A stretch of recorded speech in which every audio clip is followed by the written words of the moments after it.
Сыныпта жағымды атмосфера қалыптастыру үшін оқушыларға психологиялық ахуал береміз. Психологиялық ахуалда тұздарға байланысты қасиеттеріне қарай оқушыларға тілектер білдіреміз. Бірінші, көңіліміз натрий хлориді сияқты таза болсын. Келесі, ынтамыз кальций сульфаты сияқты мықты болсын. Белсенділігіміз натрий карбонаты сияқты жоғары болсын. Жауаптарымыз калий хлориді сияқты дәл болсын. Ойымыз калий нитраты сияқты анық болсын.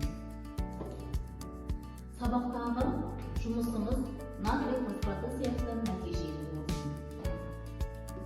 Үй тапсырмасын сұрау үшін оқушыларға, ұяшықтарға сұрақтар жасырылған. Сұрақтардан бірінші сұрақ. Негіздер дегеніміз не? Олардың жалпы формуласы қалай жазылады? Келесі сұрақ. Төмендегі сыныптардың қайсысы негіздерге жатады? Натрий гидроксиді, тұз қышқылы, кальций гидроксиді, калий сульфаты, мыс гидроксиді. Негіздердің құрамында міндетті түрде қандай ион болады? Сілтілер деп қандай негіздерді айтамыз? Негіздер индикаторларға қалай әсер етеді? Мысал келтіріңіз. Сәлем балалар! Бүгін біз биорганикалық қосылыстардың маңызды класы тұздармен танысамыз. Тұздар дегеніміз металл атомы мен қышқыл қалдығынан тұратын күрделі заттар. Ал енді тұздардың қалай түзілетінін көрейік.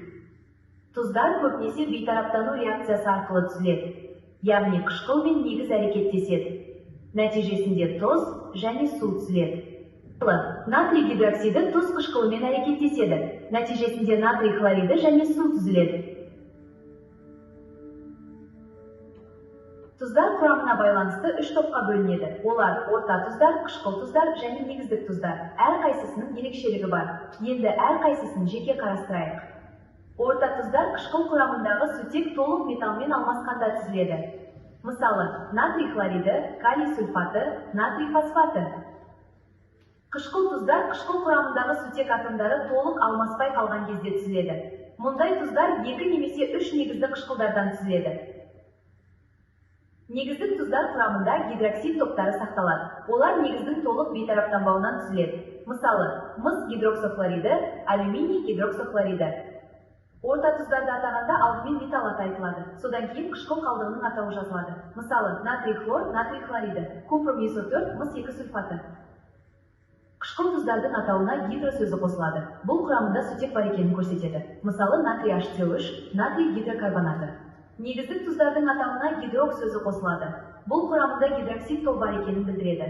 Мысалы, купрум гидроксид хлорид, мыс гидроксохлориді. Тұздарды әртүрлі тәсілдермен алуға болады. Металл қышқыл әрекеттесу арқылы, қышқыл мен негіз арқылы, тұз бен тұз әрекеттесу арқылы. Мысалы, мыс хлормен әрекеттеседі, натрий оксиді қышқылмен әрекеттеседі, карбонат қышқылмен әрекеттеседі. Сонымен тұздар металл мен қышқыл қалдығынан тұрады. Тұздар 3 түрге бөлінеді. Орта, қышқыл, негіздік. Тұздар химиядағы ең маңызды қосылыстардың бірі. Олар табиғатта да, өндірісте де кең қолданылады. Химия әлемін бірге зерттейік.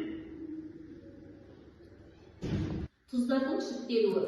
Тұздар құрамына қарай 3-ке бөлінеді. Орта тұз, қышқыл тұз және негіздік тұз.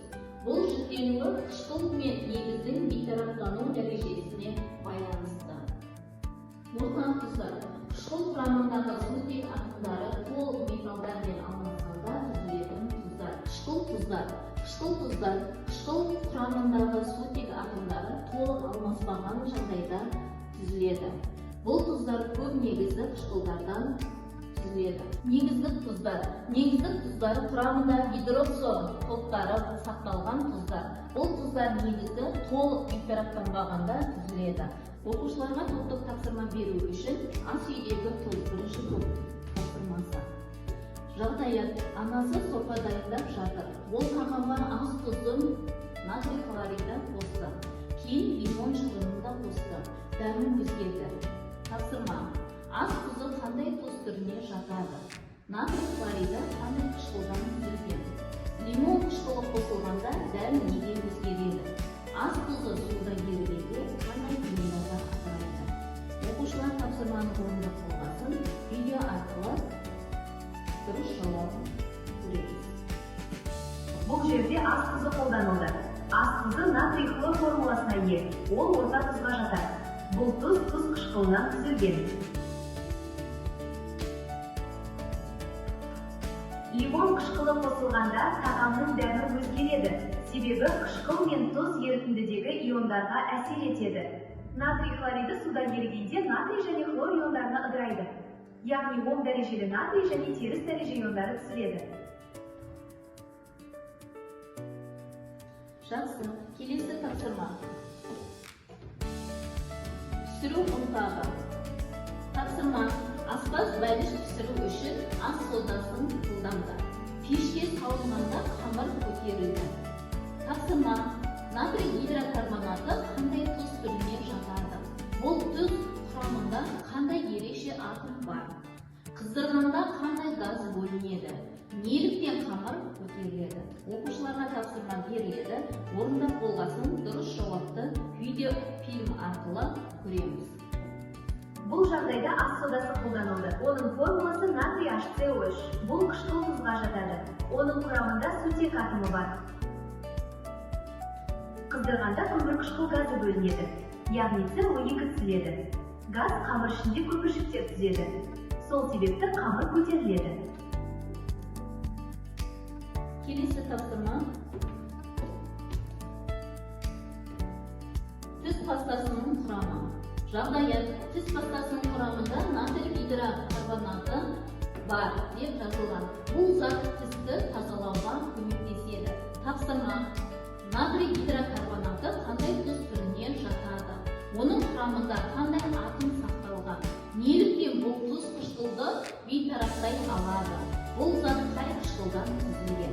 Тапсырма беріледі. Оқушыларға берілген тапсырманың дұрыс жауабын тексеру үшін бейнефильм арқылы тексереміз. Түс пастасының құрамында натрий гидрокарбонаты бар. Оның формуласы натрий HCO3. Бұл қышқыл тұзға жатады. Оның құрамында сутек атомы сақталған. Бұл тұз қышқылды бейтараптай алады. Себебі ол әлсіз сілтілік қасиет көрсетеді. Бұл зат көмір қышқылынан түзілген, сондықтан тіс пастасында қолданылады.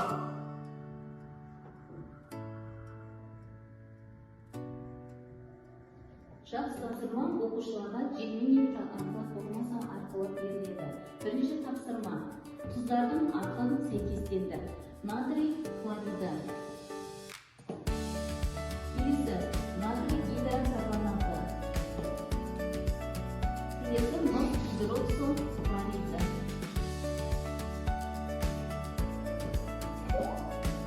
Керемет, жарайсыңдар. Реакция теңдеулерін сәйкестендіру. Темір күкірт қышқылымен натрий гидроксиді тұз қышқылымен түзіледі натрий хлориді. Керемет. Келесі кальций карбонаты тұз қышқылымен. Келесі тапсырма оқушыларға тұздар тақырыбына байланысты әртүрлі тапсырмалар орындайды. Келесі дескриптор тақырып жайлы сұрақтарға дұрыс жауап беріп, сабақты бекітеді. Жалпы 4 балл. Оқушының аты жөні жазылады, күні жазылады және тапсырма тұздарды сәйкестендір. Кальций карбонаты қай тұз түріне жатады? Негізді тұз, орта тұз, қышқыл тұз. Натрий гидросульфаты қай тұз түріне жатады? Алюминий дигидроксо хлориді қай тұздар түріне жатады? Сәйкестендіреді.